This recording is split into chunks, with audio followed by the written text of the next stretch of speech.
Mike Shapiro, and I love the name of his company. Yes, me too. Sergeant Pepper's Wood-Fired Pizza Catering thing. Yes. Right? So, all right, Mike, take it away. 6 minutes. Here we go. All right, well, thank you. Good morning. I'm going to pass this around while I'm talking. It's kind of a little, if you want to call it a portfolio, some pictures. See us salivate. Since I only got 6, yeah, and there's nothing outside, no samples, right. but since I only have 6 minutes, just a quick brief history. I have a pizza catering company, and just to add some legitimacy to my business, my background, I grew up back east. I was born and raised in New Jersey, just outside of New York City. Spent a lot of time in New York City working with my father there and eating a lot of pizza. And the one thing about New York is you have all different types of pizza. New Jersey has its own type of pizza, so there are a lot of types of pizza there. After he transferred and I came to California, I got a job as a first responder. I spent 37 years as a first responder and working in LA County, again, searching out, we're always eating fast food, searching out pizza. So I've done my research on pizza. I've gone to food shows every year in Chicago and had pizza in Chicago, a totally different style there. So my brother being a chef, we would attend these food shows together, and I started getting excited about food. What am I going and thinking to myself, what am I going to do when I retire? We're afforded the opportunity for an early retirement, and basically at 55. So I need to do something. And I started going to the food shows, getting excited. One of the food shows in Vegas is the International Pizza Expo. They have over 500 vendors from all over the world. It's huge. And all the experts, all these professionals, and you sit down, you talk to them, you sample their foods. And I'm thinking, you know what?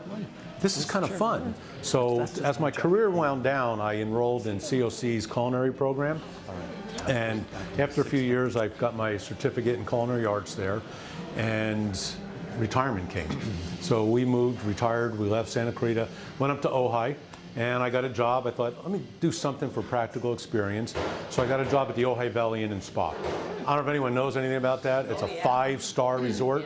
And the head chef there, after he hired me, said, what are you doing here if this is your first job? And I said, well, I don't know, why'd you hire me then? And, so I got a lot of good experience, maybe 10 weeks worth. They had me working 5 10-hour days. And I'm thinking to myself, my back, my feet, I'm too old for this. I'm retired. You guys are killing me. So they wouldn't let me cut back on the hour. So 10 weeks, I said, that's it. I'm done. I can't do this anymore. Some things happened. We lost our house in the fire. So we came back to Santa Clarita. And I had met at one of the food shows an owner of a company of a trailer business and a pizza school back in Denver. They build trailers, and you'll see a picture of it with the wood-burning oven on it, and they put on a 4-day pizza school. So he called and offered me a scholarship. Come on back, go to the school, and I know it was a sales pitch to try to get me to buy a trailer. So I ended up going back there and really enjoying it and learned everything there was to know about running a mobile pizza business and making pizza, different toppings and other things you can cook in that oven. I had to figure something out. I was so consumed with the insurance companies and the mortgage companies and how people really get the shaft when, in a disaster. So they kept calling me, what's your interest in this trailer? So I finally decided to pull the trigger, and I bought the trailer. So once the trailer was being built and the oven was being seasoned, I started working on the business. Went to a couple seminars at COC, talked to some other business people, and started building and I started having everything but a name. Okay, and that's where you love the name. I think I'm even convincing her to become a Beatles fan. But everyone's giving me names. Fat Olives, 3 fat guys, and I'm like, well, I'm by myself. So all these names. Big fat olive. What can I come up with? So we were vacationing, and I'm laying on the beach, and all of a sudden, Sergeant Pepper's Lonely Hearts Club Band comes on, and I jumped out of my, I say, that's it. I was a sergeant. I retired as a sergeant with the Sheriff's Department. There you go. And one of my favorite side things with food is peppers. I eat all kinds of peppers, so I thought, this is the perfect name. Yeah. And now I'm justifying my head that there's no copyright laws. Because people are saying, well, what if, if Ringo wants to call me, if Paul calls me, we'll talk. But so Sergeant Pepper's was born, and we did some trial runs, but my first real event was even before I had the trailer. I did a wedding for 120 people, and since then we've been in business a year and a half. We do all kinds. I've done funerals, sorry to say, but funerals, weddings. We just did a wedding in Pasadena a few months ago for 170 people. Holiday parties, birthday parties, baptisms. We've done some fundraisers. Harley Davidson out here did a fundraiser for Ride for Autism, where we made 180 pizzas. We did a music mogul in Hollywood Hills. That was kind of interesting. We made for 220 people, we did pizzas.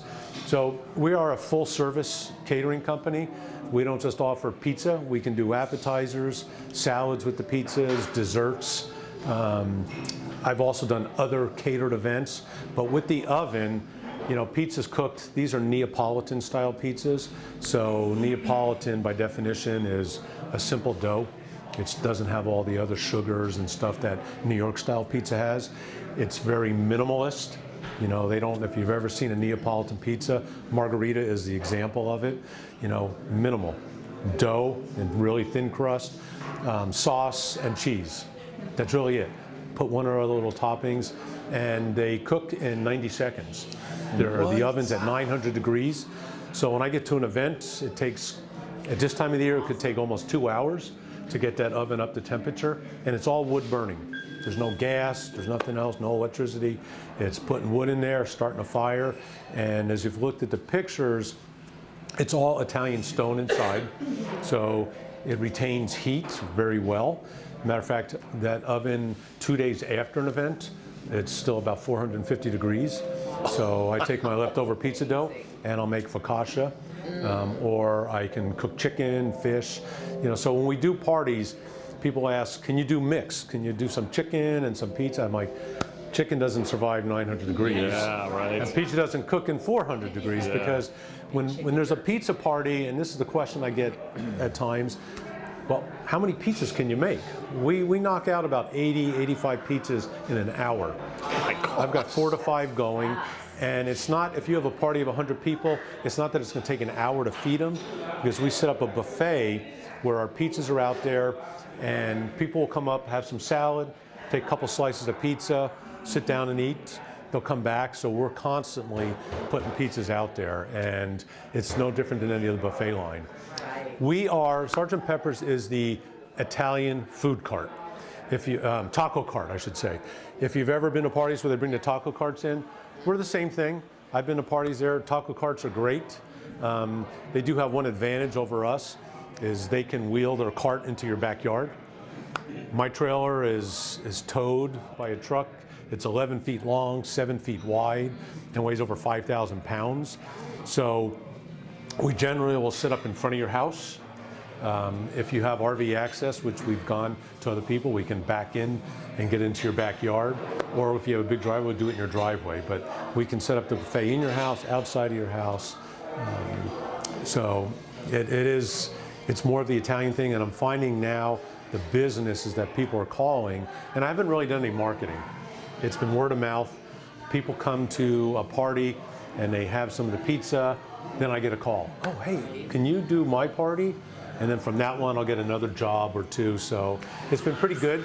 I try to balance retirement and working. I don't want to overwork, because this past December, it seems like the holidays, and if my first December, how are we doing on time? Oh, you're way over. Oh, okay. That's why I'm kind of. Oh, I thought you waved your hands, kind of like.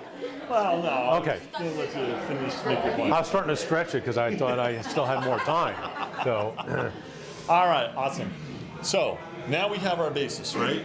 We know a little bit about what Mike does, about his equipment that he uses, how long it takes for the cotton picking thing to cool off. Wow, never realized that. That's pretty crazy. And now is our time for questions. So, I gotta say, I've been involved in 1 Million Cups for 2 years, and prior to me being the MC, we had Kyle Duffy. And Kyle Duffy would always ask the first question, and it was always the same question. How appropriate today is Kyle Duffy's question? Yeah. Right? And he's not here. He couldn't make it today, right? Yeah. So, I get to ask the first question. And if you have a question, we've got our little microphone. All right, so we'll pass it around. So be sure to ask your question with the microphone. So Mike, you're gonna have 20 minutes, starting as soon as I sit down. We'll give you a freebie question, right? My question will be the freebie question. So Mike, what's your favorite pizza? Yeah. So that's a tough question. For our menu, you know, I used to have my best I shouldn't say selling, because I do private catering. I don't go out to the public. I don't know if someone was going to ask that, because when you go to the public, a friend of mine who I met in pizza school, he does it. He's up in Alameda, and he sits at a winery, and it's just an unknown. If he brings 100 pizza balls, you know, dough balls, how many is he going to sell? If he sells 25, he's lost money, and just about every weekend he loses money. I do private catering, so you hired me for 100 people. I know how much food to bring. If you don't eat it all, you paid for it. Right. Okay, so from all the private parties I've done, I tell people the best-selling pizza is my Southwestern. It's a dough, and I took a pic. Yeah, that looks good. Sorry about the pictures. They're taken by my staff. Kelly's one of my staff members. With an iPhone, Warren and I are going to have to talk to get really professional pictures. They're good, I'm yeah. starving. But I will tell you, my friend up north is a cameraman for a living, and his pictures on his Instagram are amazing. But anyway, the Southwestern, the sauce that goes down is a poblano cream sauce, which is just amazing. And then, you know, I put on ground beef, seasoned ground beef, corn, cilantro, pepper jack cheese. So that is the most popular. My favorite is, I call it the Bianco. There's a gentleman named Chris Bianco. He is the only pizziola, that's what they call the guys that make pizza, to ever win a James Beard Award, which is a big award for chefs. And we went to his place in Arizona when she was still going to school there. He's got his restaurant there. And he does a pizza with olive oil, smoked mozzarella, wood-fired onions, and Italian sausage. Well, I couldn't find smoked mozzarella, so I do a version of his. It's smoked Gouda, which is like the greatest cheese in the world, Italian sausage and caramelized onions. And I met him last year at the Pizza Expo. He was the keynote speaker, and I told him, do you mind if I call this pizza the Bianco? You know, I named it after him. So that's my favorite, but the most popular is, besides pepperoni, there's nothing to it, but that's the most popular pizza in the world, is the Southwestern. Cool. Okay, I have a question. One was about employing your family. I wondered if they all work with you and how often, and do you have other employees? And my other question is, how do you deal with the unknowns? Like, what if you do a party in Agua Dulce and they have horses and there's flies around? Or what, you know? You know, those are two good questions, because we just dealt with one recently like that. But first of all, my staff in the beginning were family members. She lives at home, so she will continue to work for me. But I had friends coming out and helping, volunteering. And funny that in the beginning when I was doing parties, the host would say, can I help your next party? Because they enjoyed it so much. But then I realized I can't keep calling on them. So I went over to COC and talked to a couple of the instructors there. The one good thing about COC is, you know, there's a lot of younger kids that go to school there. I was one of the old guys, so we had kind of a bond, the instructors and I, you know, because we're the same age. So she recommended a few of the kids there, so now I use a few students, which is the best thing in the world, because they're food safe, they work in restaurants, so they know how to clean as they go. My friend up north, he hired some kids out of high school, and he got a bad Yelp review because some kid was eating chicken wings, licking his fingers, and then making pizza. Now, just so you know, when that goes in an oven for 900 degrees, it ain't survived, but it's the look, you know. So I use kids from COC, and they'll take a day off from their job because it comes out, and we have such a good time. You know, stretching the dough. It's kind of an entertaining thing, and yeah, they love to eat it. So that's my staff now. And the other side, as far as horses and stuff, we did a baptism a couple weeks ago at one of the clubhouses in Valencia, and we're under a tree. And I always put up an easy up, you know, everything's under that. And we didn't realize it until a while. easy up was cut. Those birds were hanging out in the trees, and the little birds, you couldn't see them, but it was like raining poop. And we are just, I mean, I had to scrub the easy up, and my oven was covered, but the food was safe. So we protect the safe. If I have to bring a fan, you know, because I do, my prep station that wheels onto the trailer is a refrigerator. So we do need electricity we plug in. So if I had to bring a fan, kind of like you see in restaurants, chase flies away. But fortunately in California, conditions aren't like other states. I haven't had to deal with rain yet, but I know people like in Colorado, you know, they're out there in the snow doing this and freezing. We've had cold weather, but we really haven't had, we haven't had the precipitation, so we've been fortunate there. So specifically about bugs, you would use a fan? Bugs hate fan. They hate wind. So if you notice when it's windy out, you don't have a lot of flies out there. Yeah. But never really had an issue with bugs. And I want to say we did one party down Placerita Canyon, and a lot of horses there, and we didn't have any, no bugs. Yes, I saw. Hey, I'm Ben. Thank you very much for speaking. My life as well is food. Oh, good. I'd like to know, one, where do you source your ingredients from? What is made in-house versus, you know, outsourced? And then how did you, I guess, you know, come to portion out the amount of pizza per person? What do you do when you buy ingredients, and how do you mitigate the risk of ingredients going bad in storage? So first of all, I am trained. You know, when I say trained, I went through culinary school, and one of the classes you have to take is food safety, and so you learn all about that. As far as sourcing, depends on what kind of pizza and how many people.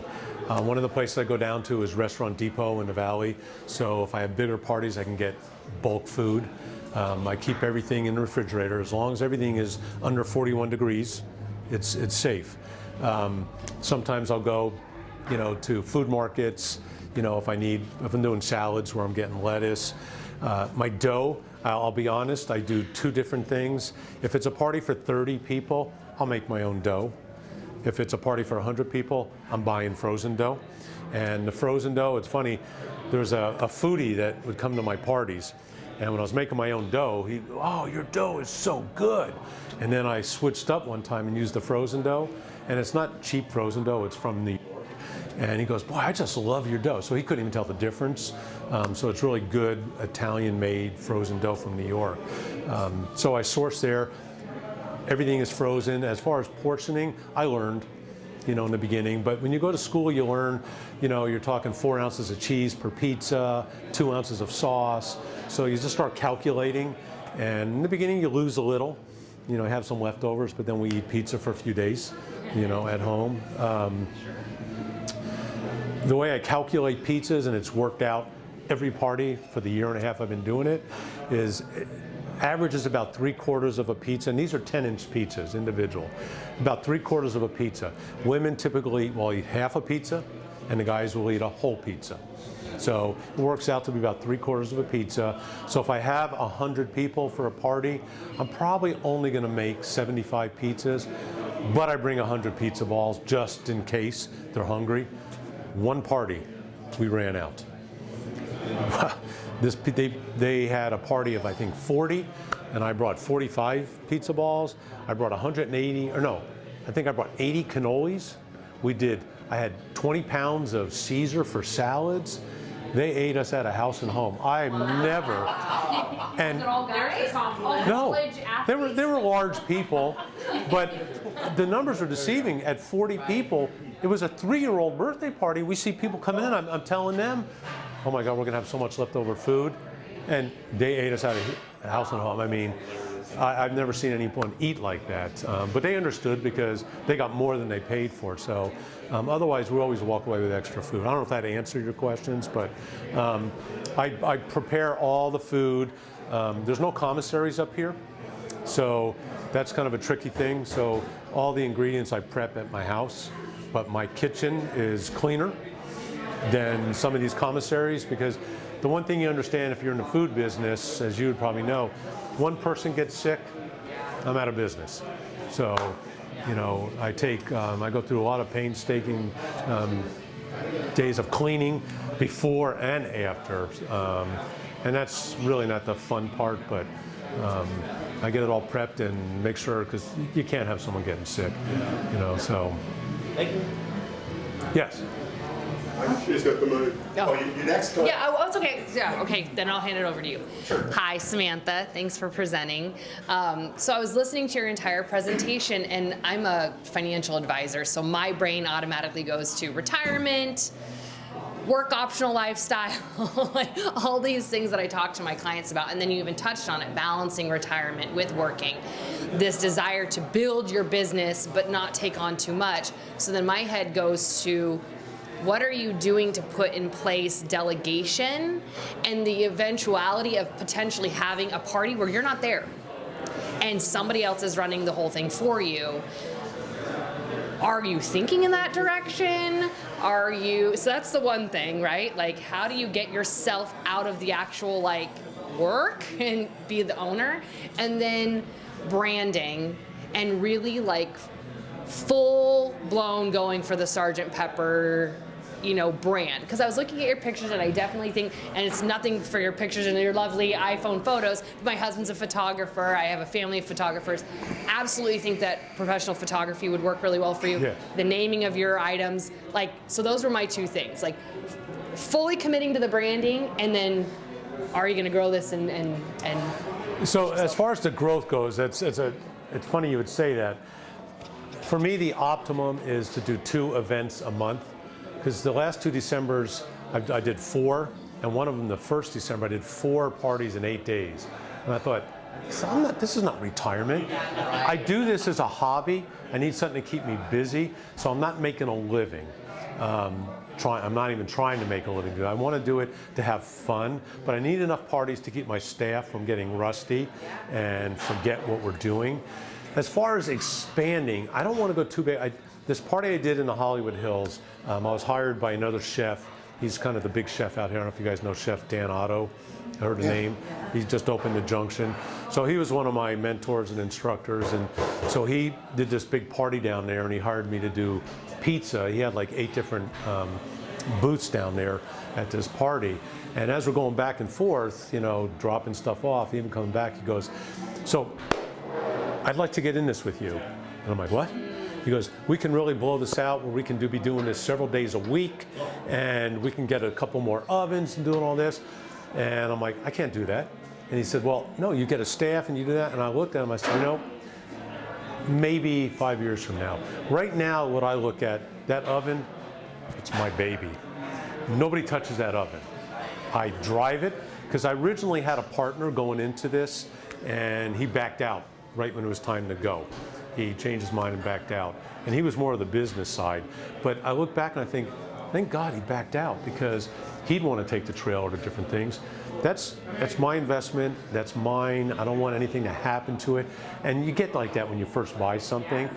You know, in a few years, I may not want to go out and do that myself and have to expand that. But I thought, I gave myself 3 years to pay back my investment. So after the first year, I was halfway there. So if I can have another good year this year, it's paid back.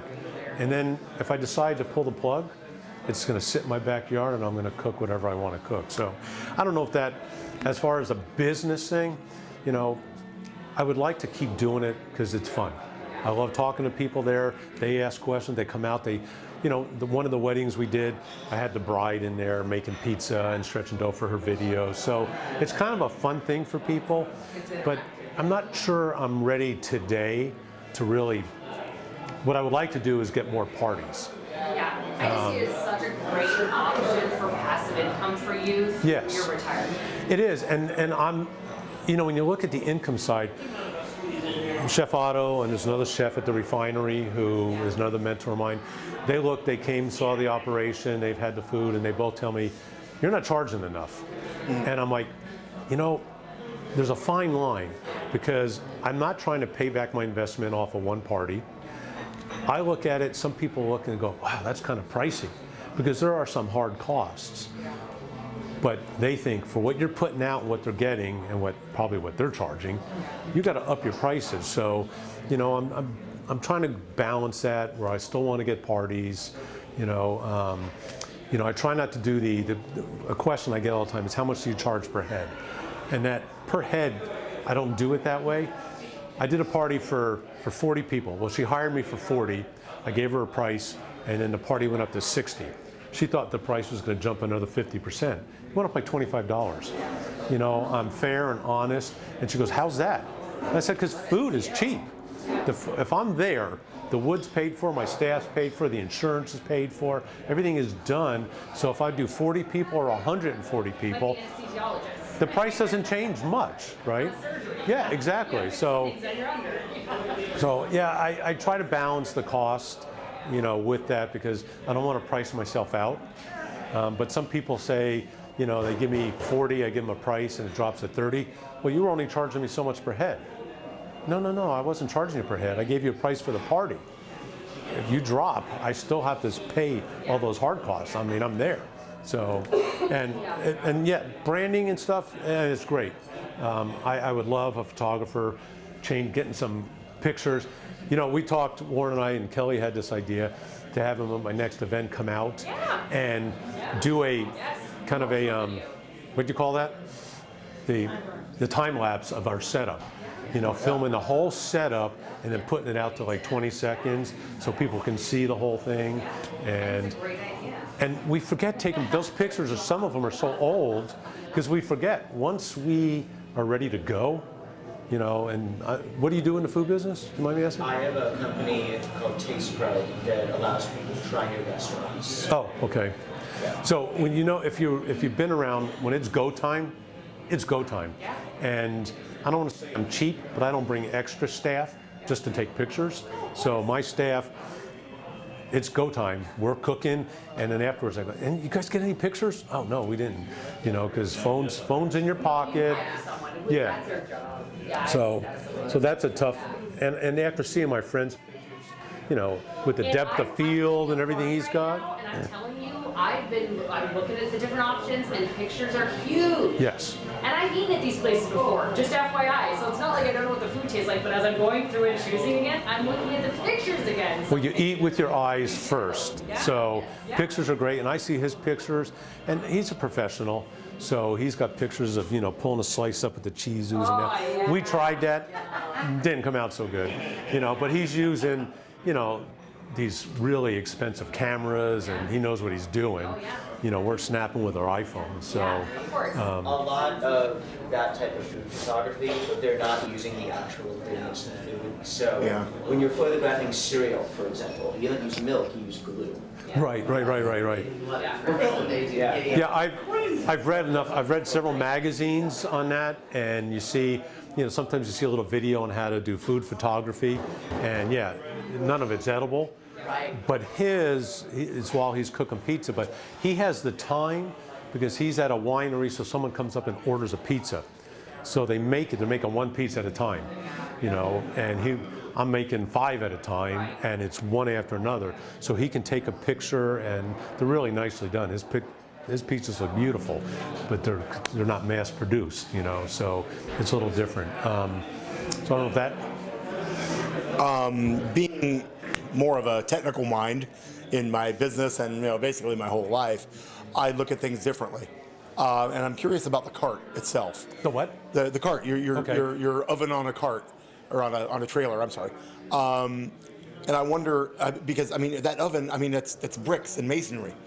How do you keep that thing from shaking itself to smithereens, you know, when you're riding around on the deteriorating roads? That is my biggest fear. Yeah. I towed that thing from Denver to That must scare the California. living daylights out of you. It took me 3 days because I'm only doing like 55 and going over. I don't know if you've ever driven from Denver. No. There are mountains. The Rockies are the easy ones, but through Arizona and Utah, the mountains are unbelievable. It's the shocks that they have on the trailer, the stone. You know, they're in squares. So, and the way the dome is, it's just the way it's constructed. Which is really locked. I talked to a guy that puts on the class there, and he buzzes around bouncing all over the place, and nothing's ever happened. If by chance something breaks, they can replace that individual stone. But haven't had anything like that happen. I drive slow. My biggest stress of the day is getting to the party. You know, showing up, driving over there. So yeah, that's stressful. The trailer, you know, if you saw the picture of the trailer, everything, it stores everything. So this comes out, and there's a little ramp. So in this section, my refrigerator, you know, it's like a restaurant. It's got the flip up things, you know, so slides off of that, and then we set it up. You can kind of see it in the background here. So, All right. So, I also, just real quick, I don't know if this is proper, because it sounds like I'm selling myself again, but and don't make fun of these again, because I did this through Costco. I did the bridal show at the Hyatt last February, and this is why marketing is a tough thing for me, if you're going to ask the toughest thing, because I spent $350. Doesn't sound like a lot, but I'm a fledgling business. I spent $350 over there, didn't get any business. They're bugging me now to do it again this February, and I'm like, you're going to have to offer me some kind of deal, because I'm not ready to throw money into. I just, you know, I want to make the money. And if I decide to really go big, then I would go further into marketing. But I have to do something besides word of mouth. I do need something like that. So I made these little things. They're a year. I did them from last year real quick from Costco. So I'll just leave these here if anyone wants. And you can see how old they were. I had to put stickers on there with my Facebook and Instagram. And I think, because I still don't get it, she has to do it for me, because that's my mental block, is social media. all right. So here we are, Mike. So at last the time bell's rung. And this is your final question. How can we as a community help you? So I don't know if it's marketing, you know, trying to get the name out. And, you know, I'm comfortable once I get to a party that someone else is going to call. But this is a unique thing in Santa Clarita. You know, taco carts are everywhere. Stonefire does parties everywhere, and all great things. But some people don't know about this type of thing. And if you want to have a party that's more entertaining, you know, there's sometimes not so great. The guys like to hang out. It's kind of that man fire food thing. They're all looking in there, oh, wow, you know. So, but people like to hang out when we're in someone's backyard. So it's a fun experience. And I always, once we get through the rush, I always let the host, come on over here, stretch a dough ball, you know, build your pizza, put it in the oven, make a pizza. Because there's a fascination with pizza. Everybody, it is the most popular food. Scientists, I saw a show on it, have determined it's something to do with cheese in your brain. It is the most popular food. And for parties, you know, it's a lot of fun. We come fully equipped with everything. We'll do everything for you.